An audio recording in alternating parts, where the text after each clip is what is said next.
Alrighty,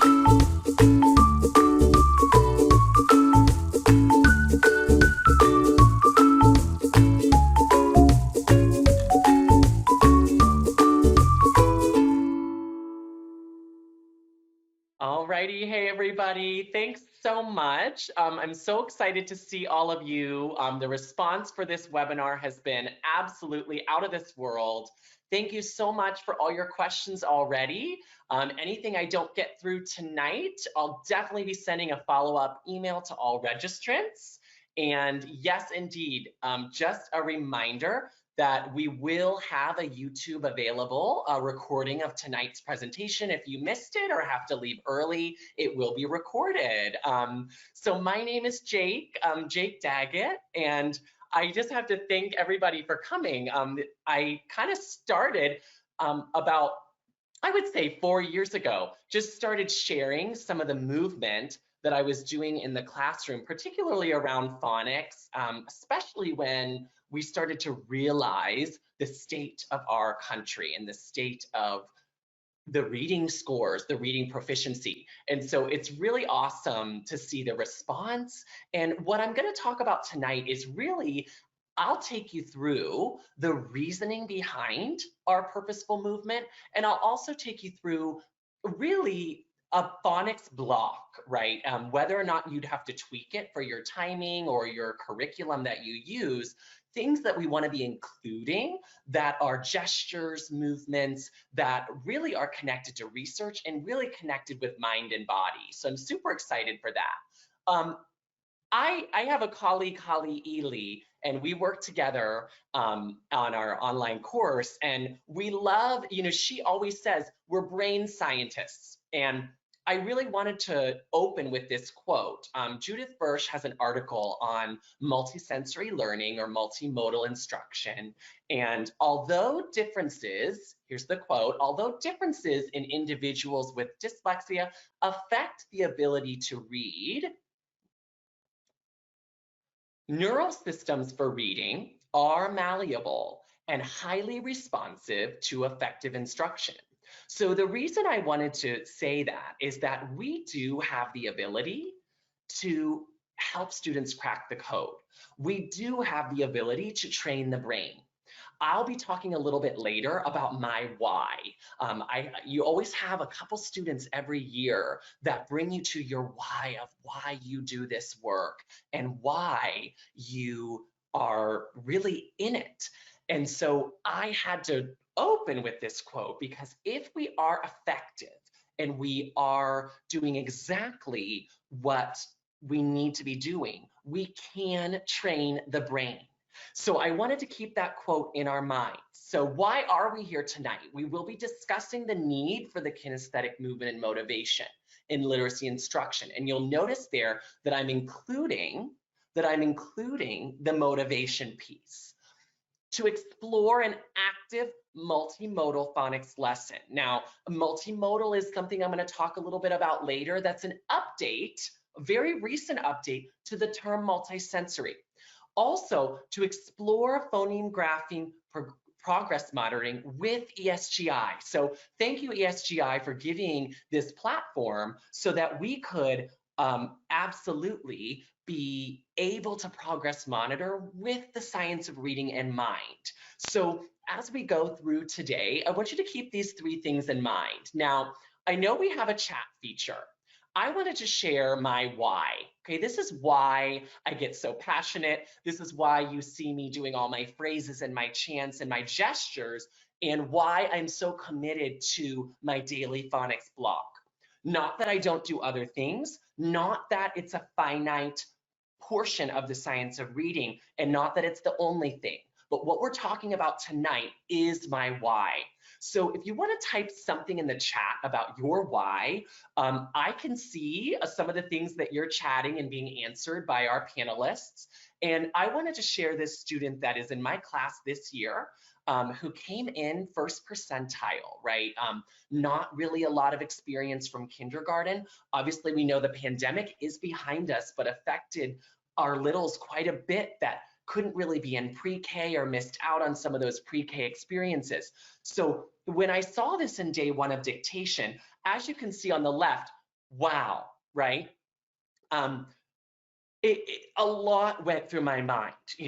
Is my tier 1 instruction going to be strong enough, right? Is tier 1 going to be enough to then support the small group with this student? So then you can see after 31 school days of daily phonics, of exactly what I'm going to show you tonight, you'll see here on the right.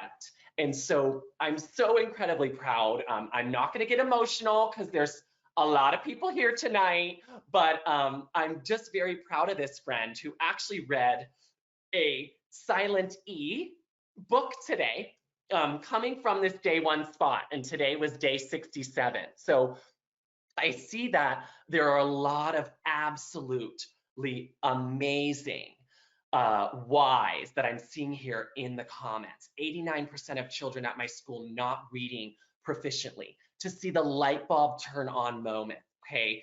No matter what various curricula we've got, right? How can you help a first grade non-reader? This is literally a first grade non-reader that came into my class this year and read a silent book, or silent E book to me today.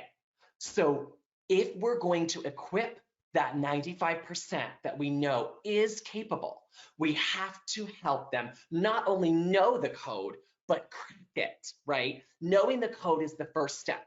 Now, for all the people that might have heard, there are quite a few misconceptions, quite a few myths, so to speak, about science of reading advocates, like maybe all of us here. We've got already about almost 300 of you logged on. A lot of you might be doing some delayed viewing. I like this quote that's very recent, and you can read it here on the screen, obviously, but it says here, you can make anything interesting or boring depending on how you present it. How it's taught determines how it's received. So there are quite a few critics of our, heavy phonics overload. We see even governors getting involved to make sure we don't see that 3Qing. And so what I wanted to tell you, I like this quote here because you absolutely don't have to have a sound drill with a bunch of graphemes. It doesn't have to be boring. And I like to say that maybe I'm living proof of that, right? And maybe anyone else that doesn't necessarily share it on social media, but is fighting the good fight for phonics and that explicit instruction, that's such a crucial part. And so today, what I'm going to show you is certainly not the entire literacy block, and certainly not the only avenues for learning to read, but this is a very, very key part. And what you're going to see today is how we're going to mix it in and how we can present it without that critic of being boring, right? Phonics does not have to be boring if we have exactly what we need. And so I'm seeing so many comments. I can't wait to see them more when I watch again.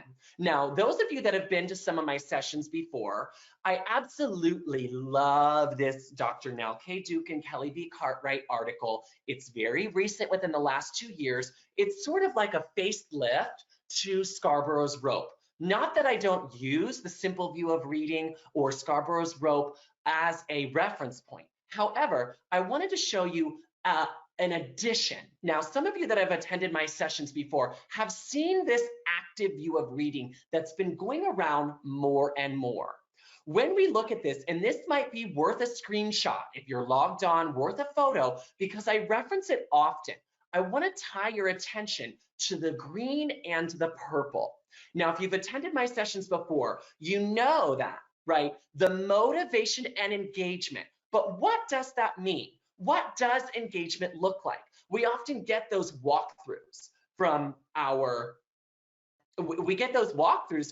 our administration, right? Are they engaged? Or here's the percentage that I saw engaged. Well, what does that mean? Right? What does that mean?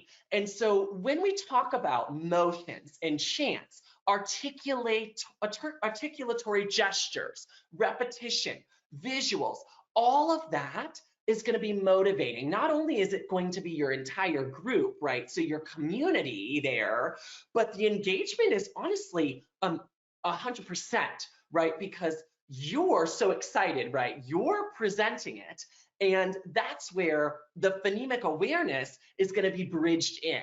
So anything you see in the blue, the pink, the purple, the green, you see here that, yes, we do all of it. But if we can learn a little bit more about that visual drill, that active drill, and I'm going to present to you 4 qualities that I believe true purposeful phonics should have.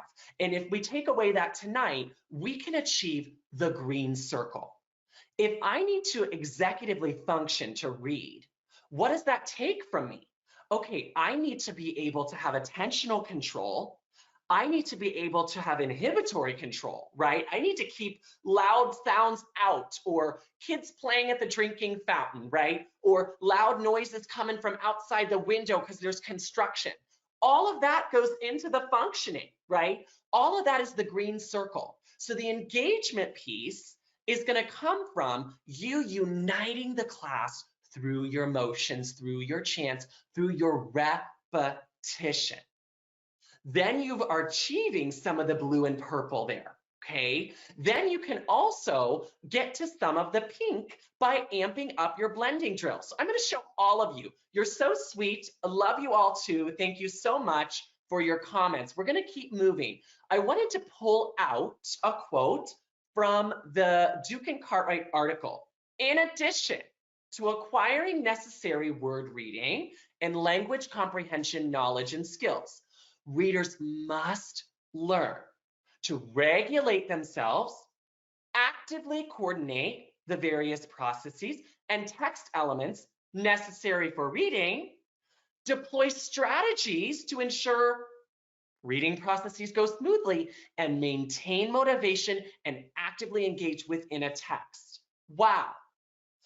Let's type something in the chat here. I've got my panelists really helping so that I can see a couple of your answers. What sticks out to you from this article? I highly encourage you to write down that title so you can read more. What sticks out from you?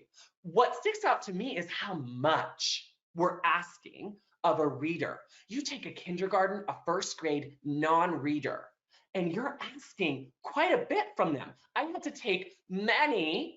literally had to take like 5 breaths to read this quote until I finished it.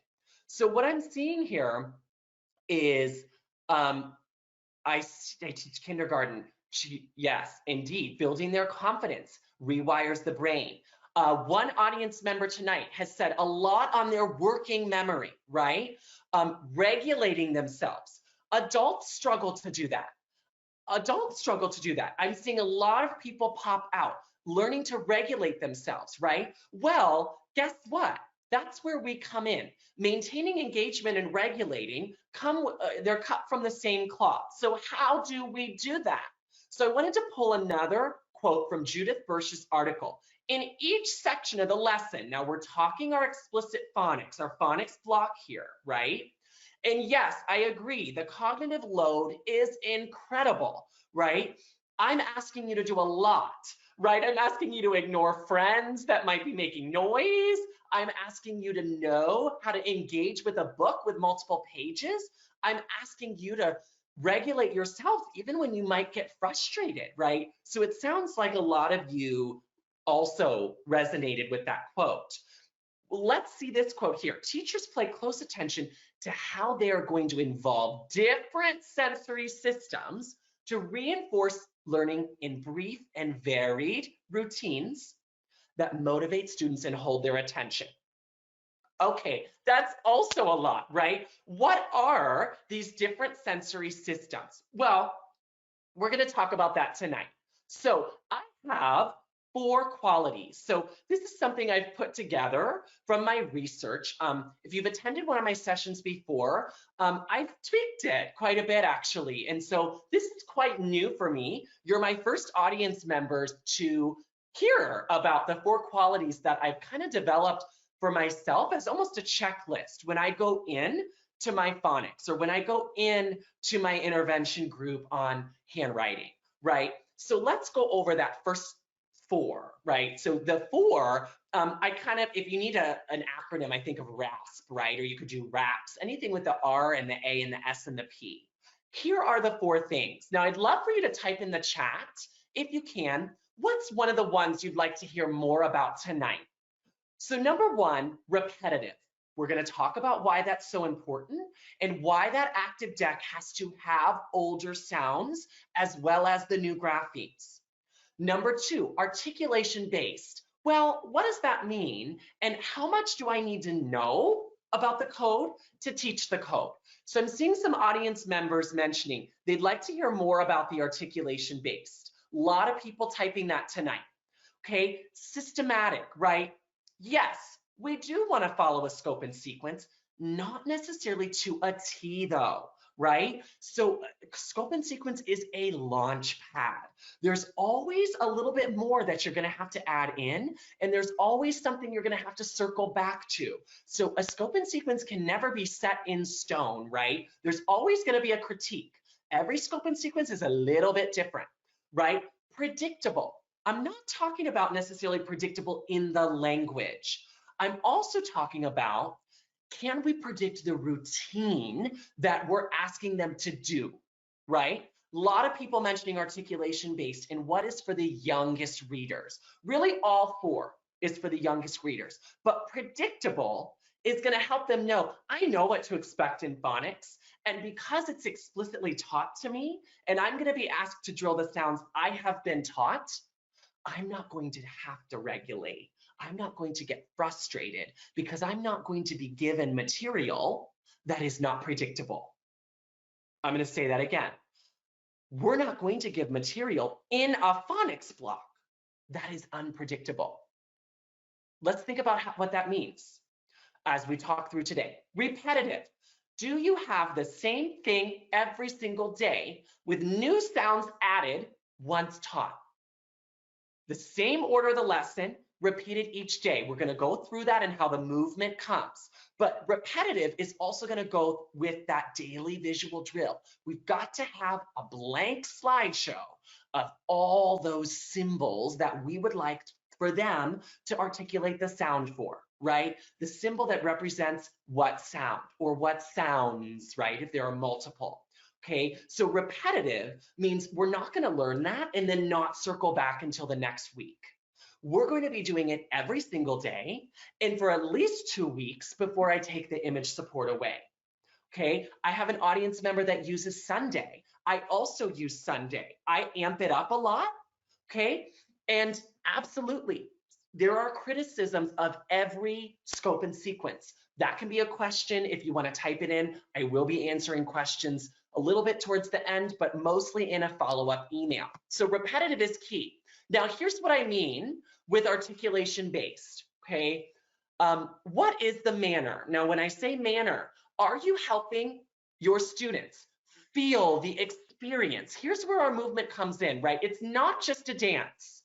Are you helping people feel the experience of a voiced sound or an unvoiced sound, right? So if you're at your house tonight, I want you to really think about that with me, right? Feel your voice box for voiced, right? Feel it on. What is the manner? So all vowels are voiced, right?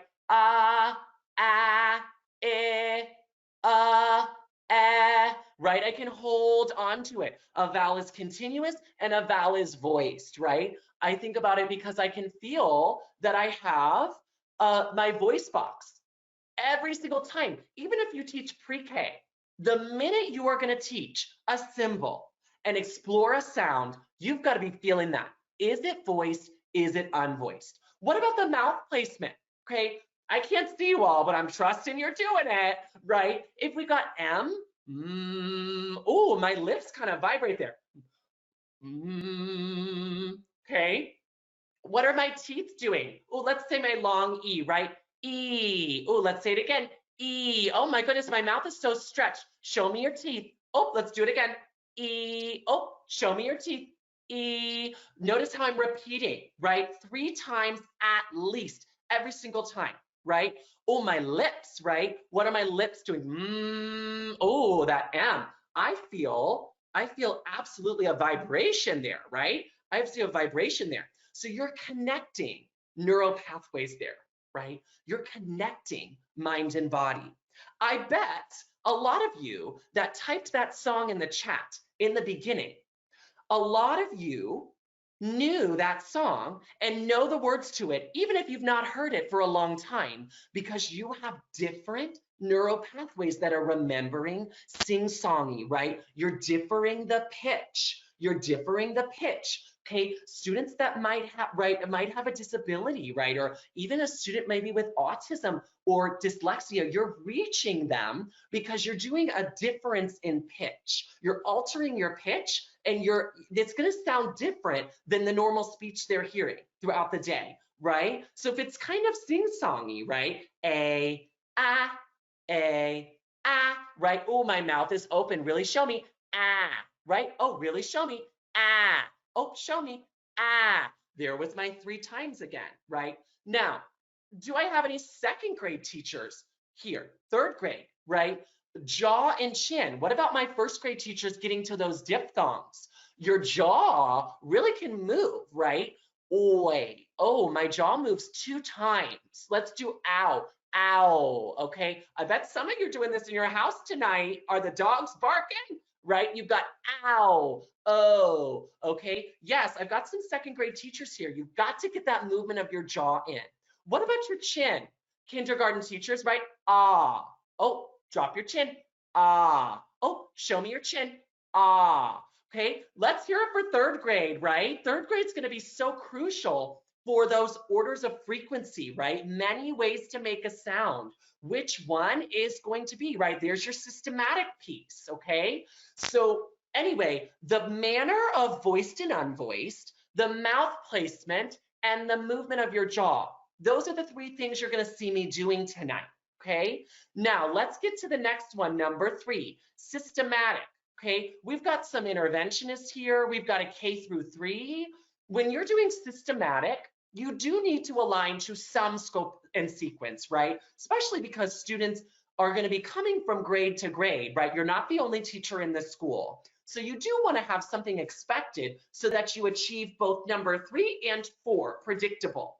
However, oh, I've got a lot of different grade levels here. Perfect. But systematic is also planned and methodical. Okay, so you need to be knowing what words you're going to present for the blending drill if they've learned the sounds right before that in the visual drill, right? So what I'm showing you right now, absolutely, yes, this is whole class, okay? And I'll show you the whole flow in just a moment here. But I wanted to go through my 4. Visual auditory, blending word writing or dictation, right? And then connecting it with text at the end. Sure, you're going to need to go back in because maybe that text is a small little phrase. If you're a kindergarten teacher, right? It may be the cat sat, but that is still connected text. That is still decodable if you've done the graphemes that are represented in that phrase. So systematic is not, oh, 26 years. It is going to be recorded. No worries. This will be posted on YouTube tomorrow. Systematic, right? Planned and methodical. Okay. My 4th piece, predictable. Now, rules of orthography used in reading, right? So here's the thing. If you've established a routine, it's expected, right? So it's not a surprise that I'm going to ask you to now write words that feature the patterns we just read. It's not surprising. Nothing surprising, right? We often hear admin or maybe someone who's not quite up to speed on their research thinking, oh, well, what's the challenge? Or do they need a challenge word? Absolutely not. I paused for a minute, right? That is not what we're doing here. We're not doing inquiry learning in this portion of your day. We're not going to disagree with where a pattern might be expected in a word. Where's my 2nd, 3rd grade teachers, right? When you think about the rules of orthography, how can you make it predictable for them, right? AY coming at the end of a syllable or the word. AI found in the middle. Are there things that you can bring to them, right? Yes, absolutely. I saw mirrors, definitely for articulation based, okay? But confidence is going to come from it being predictable, right? So the thing about it is, is that you definitely need to be audible, proud, and together. That's how you're going to mix the phonemic awareness when you're doing the blending drill and connecting it to print. So predictable is definitely important, but wait, how do I make something that is predictable still engaging? How does it look and sound to introduce new sounds? What does it look like on a daily basis? So I would like to show you now what my phonics block looks like. Okay, now when I'm introducing the sounds, okay, you could be using any curriculum. You'll see me use one of my slide decks from Sunday. However, I actually change it a bit because I do change their scope and sequence for some of my smaller groups. So we sometimes learn additional sounds. Again, you need to be flexible as long as it's predictable for them. Okay, now, what I wanted to show you is when I introduce these sounds, what are we repeating? What is crucial to articulate the sound? Is there a systematic rule to help them? And can I predict where I would find it? Where is it going to show up, right? Okay, so let's watch and let's see. Okay, I'm going to teach a new sound and I want you to type in the chat things that you're noticing. Friends, I cannot wait for our new sound today. And oh my goodness, what do we see? What do we see in the image, right? So you might hear monkey, you might hear itching, you might hear an animal, right? So eventually you'll get them to itch and we need to itch a little bit. Oh my goodness, I'm itchy, right? And oh my, right? I've got my uppercase and my lowercase there. In my active drill, right? Maybe I'm focusing on that lowercase since I'm going to be leading into blending, right? So if I'm going to do it for the purpose of my active deck, right, I want to point out the features. So I need this to be predictable and I want to focus on articulation. So I might say, friends, I want you to say that with me. Oh, show me your mouth. Oh my goodness, I can really hold on to that. That's a vowel. Vowels are continuous, right? So let me do that. Oh, feel my throat. Oh, I forgot. Vowels are voiced. Oh my goodness, I really feel my throat. Now, do you see me being a little bit dramatic, right? I'm almost discovering it with them. I'm discovering it with them, okay? So we got oh my goodness, and I see that there's a little dot, right? So I'm gonna pull down straight, dot the top, pull down straight, dot the top, right? Now, I'm not gonna be able to do everything all the time, but if I'm introducing a new sound, what features do I need to point out? Okay, so I've pointed out the articulation and I've been repeating this 3 times, right? Now let's do our motion, right? I itch, I itch, Oh, I want to see your dot. Oh, don't get me. Let's all do it, kindergartners. I itch, Oh, I itch, Oh, I didn't hear. I itch, Oh, tell me your sound again. Oh, tell me again. Tell me again. And it's very rhythmic naturally. I don't need to be musical or play a guitar. What I'm doing there is repeating it. I am systematic and I'm focusing on that articulation when I'm teaching it, okay? Then tomorrow it's gonna be predictable, right? I know I'm gonna do I and I can't wait to feel my throat and dot my I, right? Dot it, oh, dot me, dot me, Okay, anything you wanna type in the chat, I'll do my best to respond. I'd love to show another example, okay? Where are my 2nd and 3rd grade teachers, right? Or maybe even an EE, right? So this would be a long E sound, right? So if I'm gonna show that it's gonna be in the middle or and, right? Middle or and. So there I'm making it predictable and I might say E, oh, show me your teeth, E, oh, show me your teeth, E, right? And we'll talk about that it's a Jeep, right? And then this is where you can make it, right? E, Jeep, E, oh, I'm pulling down the Jeep horn, right? E, Jeep, E. Oh, let's do it again. E, Jeep, E, right? Oh, show me your teeth, E, oh, show me your teeth, E, right? So then you're showing the mouth placement, okay? Oh, and vowels are voiced. E, right? So that's a long E, okay? Systematic, okay? There we go again, right? So when it's added to your deck, You're going to do that every time, right? And it's predictable because it's found in the middle or and most frequently, right? We could say not always, right? And they love to know the exceptions, but then you can, okay? I particularly show these images from foundations. They're all Googleable. There are plenty of images to use, right? Really Great Reading has images, plenty of images from whatever your, whatever your scope and sequence says. Okay, so what about this one, right? Oh, here's where we can really point out some articulation, right? Show me. Oh, and it's ST star, ST star, ST star. Oh, show me. Oh, show me. Right, and I almost say we're like stopping, friends. That is a stop sound, and our S is continuous. So we can't hold on to the S because the T is going to stop it. Ready? Oh, oh, oh. Now I just did that 3 times to show you this is literally what I did this morning. So you're articulating by showing them, right? Oh, that's continuous. But my T comes in. That's a stop sound. So is a P. So my T comes in. Oh, do it again. Oh, do it to Mr. D. Oh, you got me. Okay, so oh, do it to a friend. Right? That's still a little bit joyful. Okay, predictable again because you're going to have that image there, and then eventually they're not going to need it because they've drilled that, right?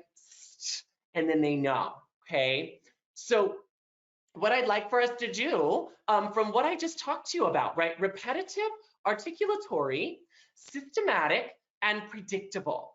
Okay, what I'd like for you to do is put in the chat what you might, of my 4 qualities, what might you want to point out for 1 or 2 of these graphemes? Let's say you're going to be teaching these or reviewing these, okay? Even if you're 3rd grade, you might be an interventionist. Let's put in our chat box, okay, and I've got my panelists helping me out by responding with just little things about what you would put. So what would you need for articulatory for B? Okay, what would you need for TH? What would you need for AI? What would you need for D? Okay, so I'd love to see in the chat, okay, B, pop your lips, right? So, B, oh, lips closed, B, good. One audience member's mentioning the TH, out the tongue, or good, tongue is out. Let me see your tongue, right? And you're going to say that, right? Let me see your tongue, right? Let me see your tongue under your teeth, right? Placement of the tongue. B, absolutely. Lips closed for B, right?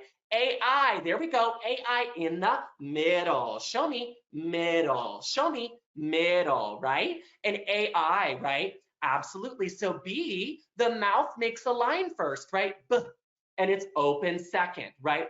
B. Ooh, B. Now D, you're right, we make a circle with our mouth, D. And have them look in the mirror for that, right? D. Ooh, yep, absolutely, that's also voiced, right? Tongue out, right? No after B and D, right? Clip it, I always say, clip it, right? And then you need some actions, right? So maybe AI, right? I do bait. Maybe you're gonna do rain, right? So you could say AI, rain, A, right? AI, rain, A, and we might do that in the middle, right? In the middle, okay? So you're doing awesome. This is exactly what I would do. I would go through repetitive, articulatory, systematic, and predictable. So what I wanted to take a note for, and this is for a lot of my people that are in 1st, 2nd, 3rd, but this is going to be helpful. This is going to be helpful for predictability. Okay, if you wanted to look up, I know Denver College of Ed has one, but basically based on Paul Hanna and Fry's research, there is a very easy way to discover a catalog of spellings and their frequency, right? So a lot of people might ask me, oh, well, but how do students use an A blank E versus an AI? So I want to show your attention to the bottom of that image there, where long A is being shared the frequency there. Okay, so this is very Googleable. I mean, you can literally type a catalog of spellings, Hannah and Fry. All of this work is very findable on Google, and I just print one off for myself so I can tell the kids, you know what? AI is 9% of the time. So you probably, if you're stuck between AI and A blank E, you might want to try both, but A blank E is the one you'd want to try first to see if that looks right, right? So eventually they're going to get to a point where, okay, it's not AY, but what else could it be? Well, share with them the frequency, right? Share with them EE and EA 6% of the time. So we're not going to be finding those quite as often, right? So that's where your knowledge comes in, okay? But it's not just simply for telling them that. The purpose is that then they crack the code with that knowledge, right? It's not really just a drill and skill, it's really an application of it. So I've heard it from a lot of people, right? I'm not able to get a sound wall up this year. A sound wall is a little bit too overwhelming for me. I've got the sounds. I don't know if I can have it all, right? Here's something where before I even started doing this is quite an old photo, but it's an example of what a learning target could look like, where you're gonna call together something, right? If I'm gonna do a nasalized vowel, then I wanna bring some in, right? Ooh, plug your nose, we can't say it, right? And do our motion. So you need to have the image present, okay? When they start blending with the learning that they're using, show the words in isolation. You'll notice here that I don't have any cute images on this. There is no border. There is no downloaded cute picture or Bitmoji of me. Not that I'm hating on that at all. I just don't have time. I have time to make these words, and I know we've learned unvoiced and voiced, TH. So you might type in, right, that's something where you would notice, okay? Then here's something that I've shared with people I've presented for before. Eventually, we need to go through those graphemes and know the sounds that they represent if we're gonna crack the code and fly, right? The purpose of phonics is to no longer need it. So EE with my Jeep is up there on my focus wall with my mouth picture. But then it's gonna eventually scooch over, right? So that I can introduce a new sound, and I'm gonna add that to my blank slide deck, right? Because I'm gonna keep in mind the 4 qualities, and I'm gonna make sure that I am being repetitive and that I am being strategic and systematic. So this is my recommendation. Okay, now we tested the sound before, so I'm hoping this will work for you. If your volume doesn't seem to be working, this is findable on my Instagram. But I want to show you what it looks like when we read our sounds. And I want you to type in the chat as you're watching. Do you notice repetition, articulation, systematic, or predictability?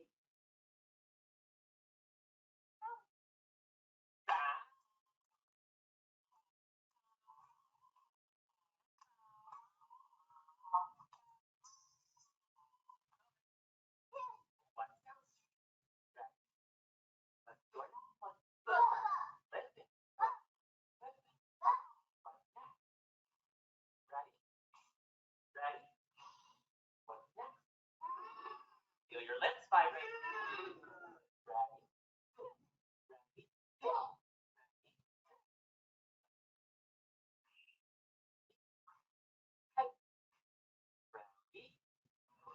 Oh, that's a voice sound. Feel your throat. Good job. Ready? Oh, lift it forward. Sit on your left. Good, Maxie. Not E. Not E. Ready? Oh, mommy. Mommy. Good, Macy. That's continuous. That's continuous. Good. Where's your nut? Where's your nut? Good. Ready? Not F. Not F. Good. That's a long. Macy. Wow, Lily. Not her.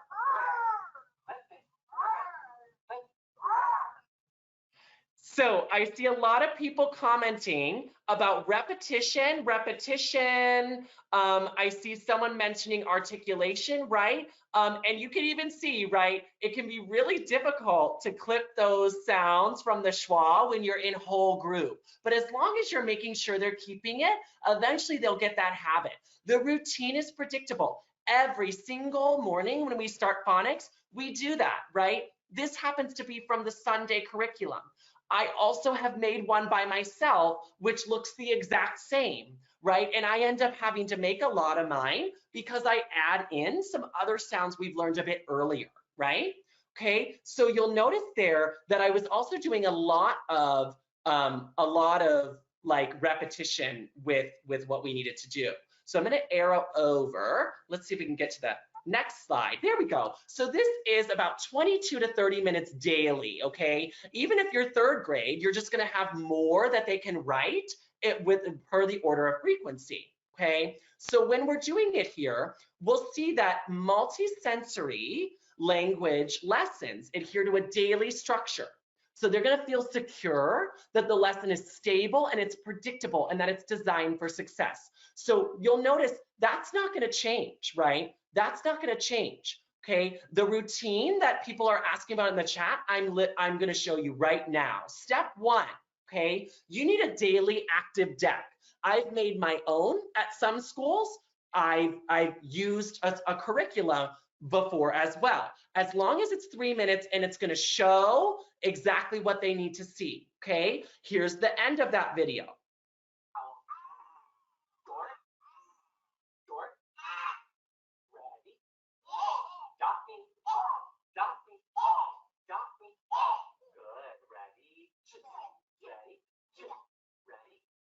Where's your job? Oh, good, Lily. Okay. Octopus. Show me your mouth. Show me your chin. Good. Lift it. Good. Ready. Good. Lift the game. Good. Good. Ready. Oh, two. Make that sound. Ready. Okay. Wait to the end. What is that one? Wow.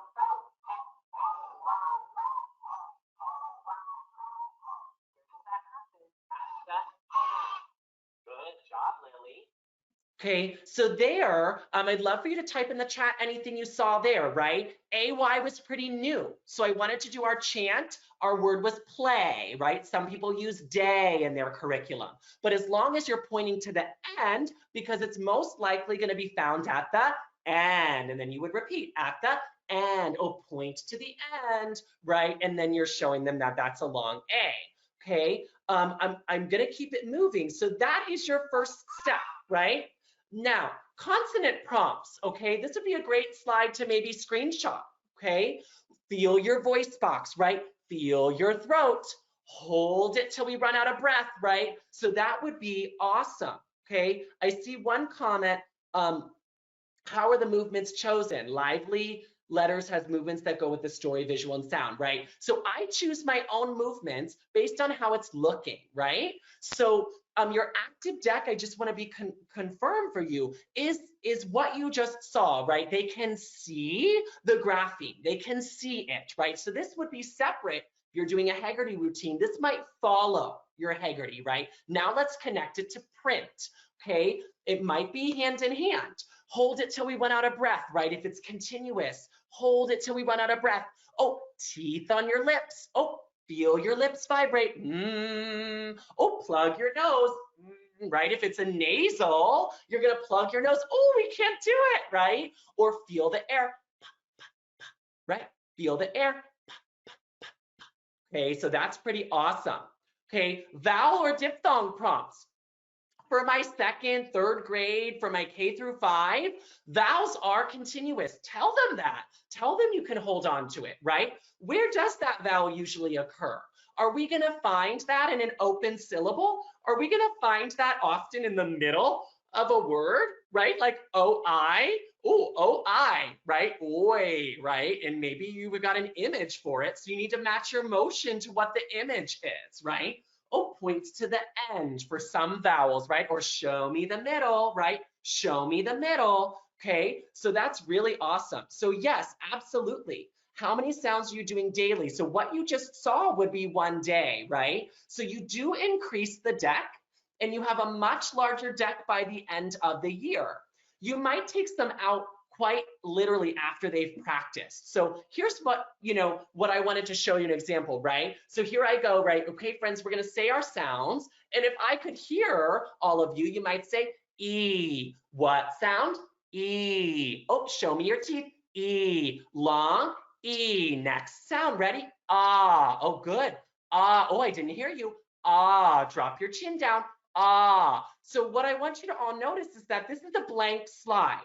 There's no image here when it's a review, right? Now, I've heard people say to me before, oh my goodness, you're first grade. Why would you still be reviewing ah? We do know that research shows the most common reading mistakes, spelling mistakes are with those vowels. So it's very rare until you get much older grades that you're gonna be taking any vowels out. They need to be practicing that. We all know that E or I, right? So ah, okay, you would keep going, right? You're not gonna stop like I'm stopping. Or, oh, let's do it again. Or, okay, I wanna feel that tongue on your teeth. Oh, feel that voiced one, right? So you're doing about 10 to 15 sounds every day. You'll notice the 2 there. Who could tell me in the chat why I have a 2? Why do I have a 2? Let's see if we can get some. How many new sounds a week? I'm not going to do more than 1 or 2, and I'm going to make it very repetitive and in that deck and in the blending drill. You'll see that in a minute. 2 sounds for TH, right? TH can be voiced or unvoiced, right? Awesome. Okay, then I've got my st. Okay, there's a big disagreement often of if we teach blends. I'm going to show you from my research, blending can really help with that automaticity with decoding. Okay, sure. Can you hear both sounds? Absolutely. And you want to point that out, right? Oh, there was a stop sound that stopped my S. Do it again, right? Okay, now let's see. To be clear, oh, I'm going to do it again. Oh, let's do it again. Feel your lips vibrate. Feel your lips vibrate. Okay. A. Oh, point to the end. A. Point to the end. A. Right. Long. A. Oh my goodness, my mouth is really opening up there. A. Point to the end. A. Right. Okay. Oh, oi. Oh, let's look through our coin. That might have been the motion you taught, right? Whatever you taught for oi, let them do the motion with it, right? Oi. Oh, feel your jaw. Oi. Feel your jaw.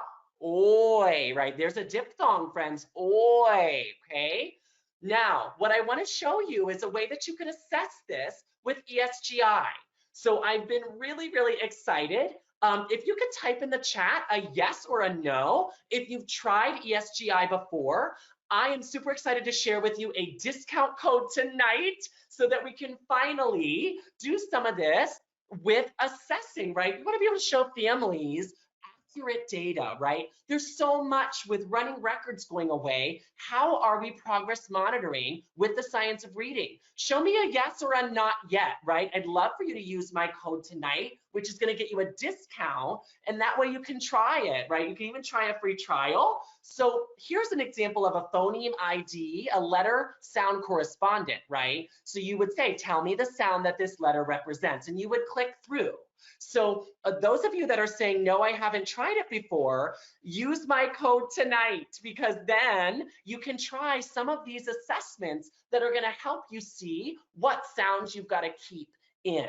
Okay, here's another one, a grapheme, a letter sound correspondence. So you might say, what letter represents the sound mm? Okay, and so on ESGI, these assessments are there for you. Okay, so what's really awesome is you don't need to go and make it, right? You could come and you could say, I need a grapheme ID. I need a phoneme ID. And so if you use my code tonight, I just want to show you. Write this down. My code Daggett is going to get you a discount when you sign up for ESGI's free trial. So it's never going to auto pay you, but your code is going to get you a pretty lofty discount. And I'm super excited. And thank you, ESGI. So all of you that are saying not yet, make sure you write down my code. That is 2 G's and 2 T's. My last name is your discount code. So definitely look at it tonight when we're done. After you've done your active deck, okay, you want to dictate those sounds. I have a dictation sheet that's available on my website. This is what I use every single day. I'm going to tell you the sounds, and I'm going to say A. Can you write the 2 sounds that represent A that we have learned? Okay, so a lot of people telling me they're excited to try ESGI so we can progress monitor some of these. A reminder, my code is Daggett. That's going to get you a discount if you try it tonight, okay? Daily dictation, check out my website. They need to be doing this daily, okay? If you're in a small group, let's get some multisensory and multimodal. Get out the sand, get out the salt, get out the Lego tray, right? Maybe even an Etch-a-Sketch. And you can say, I'm going to say the sound. I want you to write the symbol that represents that sound. Okay, we just reviewed them, friends. Now it's time to write them in step 2. We just reviewed them. Now it's time to write them. Okay, so that could be a way to do it. If you are the order of the slides, the order of the sounds is not something I keep the same, especially because you're going to be adding new ones. It's the routine that is predictable. So the routine of saying sounds, and now we're writing the sounds. Okay. This is another thing that ESGI would have for you. A sound to spelling assessment, right? Observe the student writing to determine if they write the correct thing.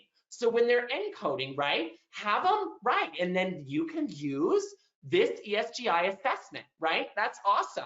So again, I want to just remind you that there you've got my discount code if you want to look out some of these assessments. My colleague Holly and I have our names on a lot of the assessments that we personally use. So you're going to want to use my code so that you can find those assessments already made for you. Now we're going to show our sounds. Okay, we're going to show our sounds in isolated words. Okay, so we've written a few sounds down. We've written a few sounds down. And so now what I want to do is I want to read some words. Okay, so let's see. Oh, hold on to those, right? Let's everybody do it well. Mr. D points, right? Set, right? Up, mop, nod, nod, lad, right? And then that's where you can amp it up, right? In 2nd grade, you might not have words like this, right? Mine right now have CK in there.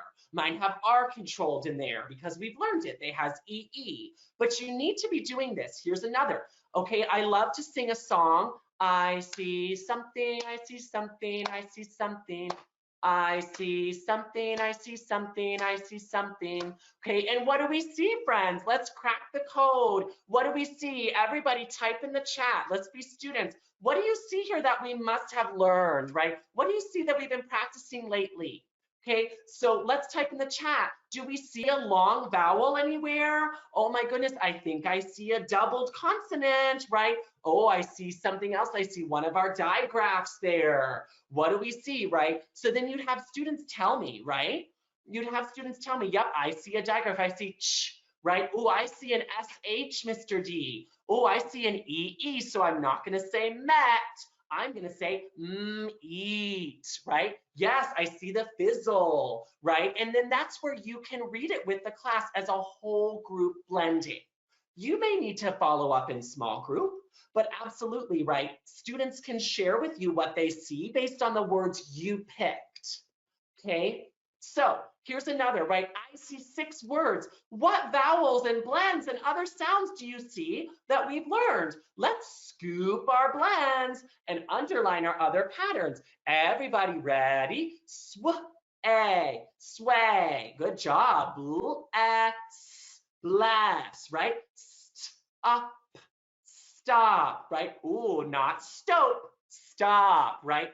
And you might even say, right, anything I've underlined there, the students have shown me. The students have shown me.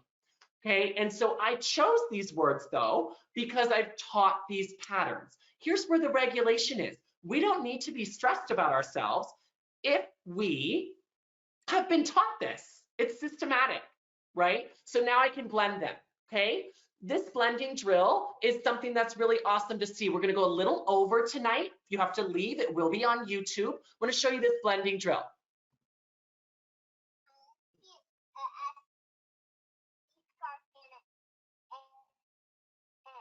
A-N, fan, and. Okay, time to blend it. Ready? Swap.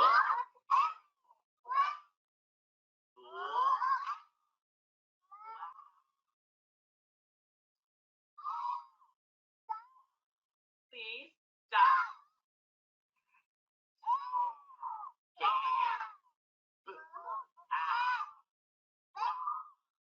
What's that last one?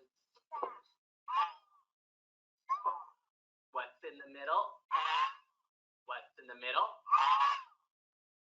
Okay, so anything in the chat that you noticed there, right? I'm still being repetitive. I've got everybody with me, and then that way we can go to our desk and write for step 4. Okay, so let's look at step 4, right? Now you heard me say, right? You heard me say, why not, right? Why not speak? Oh, spec, right? Or why not blease? Oh, because it's a short vowel, right? Why not swag? Oh, because a, right? So if you scoop a blend, you know that it's not one sound, but it is something we can scoop along to expedite the blending. Okay, why this instead of that? Friends, why isn't it swa? Oh, it couldn't be swa because of an AY. Okay, sound drill and word sheet are back at our desk, so we're almost finished, but I just wanted to show you another ESGI. What a great blending drill. So again, use my code tonight, because then you can use all of these assessments that are already there under Daggett, okay? Holly and I have assessments there already that we've used for our online course.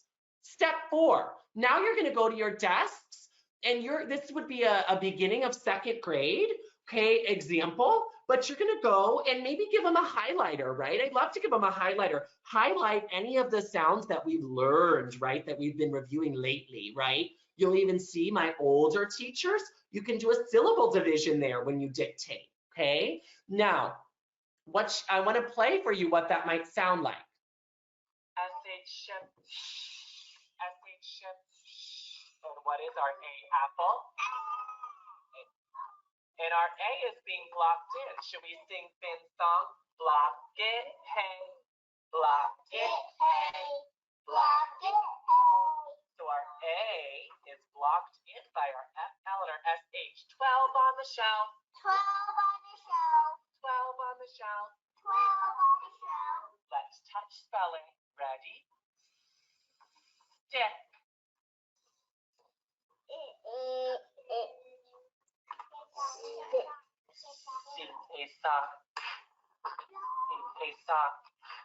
And an ST star, ST star, ST star. Okay, so I see a lot of people mentioning the energy that they see. A lot of that is repetitive, but again, any of the words I'm asking them to write, we have read patterns that feature those patterns, right? We just read them on the carpet. Okay, they're not the same, but they're gonna feature a similar thing. I might do day instead of sway, okay? So I do 12 a day. I do 12 a day, okay? So that's where you'll notice that, okay? What I wanted to show you then at the end is like, here's something I searched literally yesterday. This isn't even one of my assessments, but it's on ESGI. Search for the patterns that you'd like to dictate, and eventually you're going to want to assess students, right? So that's where you can say, okay, I want you to spell the word that you hear Mr. D say, okay? And then if you've searched long vowels, or if you've searched R controlled and vowel teams or silent E, then this would be a word list you could use, and then you could click and have data instantly. Okay, so that's kind of the point. Your last step is going to be to come back to the carpet and read some sentences. Okay, so we do this to close out. We do it together, we do volunteers, we might read it with a partner, we might come up and underline patterns that we see. And this is a great time where you can add in some fluency, right? So, you know, oh, I see a question mark, or oh my, dash to the hill. That could almost have an exclamation point, right? Let's read it again. Oh, can Ross get his cat? Oh, I see a question mark, right? So I wanna, you know, I wanna do that. Okay, here's another thing you could do, friends, top or bottom. Can you vote with your hand? Is it the top word or show me the bottom word? Can you vote with your arm? Oh, 5 friends voting top, 5 friends voting top. Oh, we got a friend from the bottom. We have a disagreement. A lot of friends voting the bottom. Oh, who can tell me why that might be? Okay, I also, if I'm seeing something during the dictation, I might do an intentional mistake. I might say, oh my goodness, friends, can you help Mr. D? Can you help Mr. D? I feel like I don't know how to fix my problem, right? And then they would use those predictable rules that you've taught them. Those predictable rules that you've taught them, like open syllable he, right? Or capitalize the first letter, right? Or WAS, right? As one of our heart words that we've learned, okay? Or oh my goodness, of, right? That's one of our heart words that we've learned. Okay, or we don't need a capital P. So an intentional mistake can get them really excited because they're helping you, okay? So they're helping you. So then there's where you would see sentences at the bottom, okay? So again, on my website, Engage with Jake, you'll see there, okay? All these things though are common and consistent, right? It's quick pace, it's high volume. There's repetition, and I've selected motions, not for everything, just so that we can remember that sound.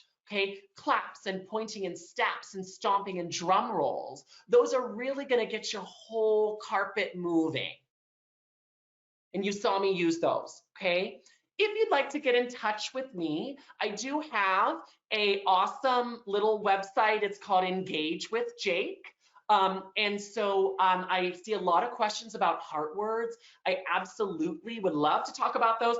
Perhaps, Kristen, that can be our, you know, next session. I do have heart words as part of my online course. I do teach an online course that's actually sponsored by ESGI. ESGI has some assessments that are featured in my online course with Holly Ely. All of these courses are monthly and you can join at any time. I actually have an entire module on heart words. So a lot of you are asking about trick words. That one's coming up in January, but you'd start it at module 1 when you join. So it's $100 and there's free resources in it. There's research in it, and there's ESGI assessments that come with my online course. So if you want to know more from me, Holly and I and ESGI have this course. Okay, so I wanted to show you some of the assessments that are on ESGI. Okay, sound to spelling, phoneme letter ID, grapheme ID, letter recognition for my kindergarten friends, all of those on ESGI. If you try that with my code, you'll see that Holly and I have a lot of these courses under our name, okay, and under our course that we teach. So the link is in my bio. So yeah, ESGIsoftware.com, you'll want to use my promo, okay, so you'll get a few months free, and then you'll have a discount on your first year rate if you end up purchasing. So I'd love to see, it's just such a great way to assess what you have done, okay? Yes, so I'm so excited. And this has been like one of the biggest pleasures of my life. I have to thank you all so much for coming. There were so many of you registered, and I just can't wait for you to see it. And please reach out to me. Again, my website is Engage with Jake. I do have a Get in Touch tab, as well as some of the resources that I sell. And you can always reach out to me on Instagram too, and I'll be following up. I'm so grateful that you were all here.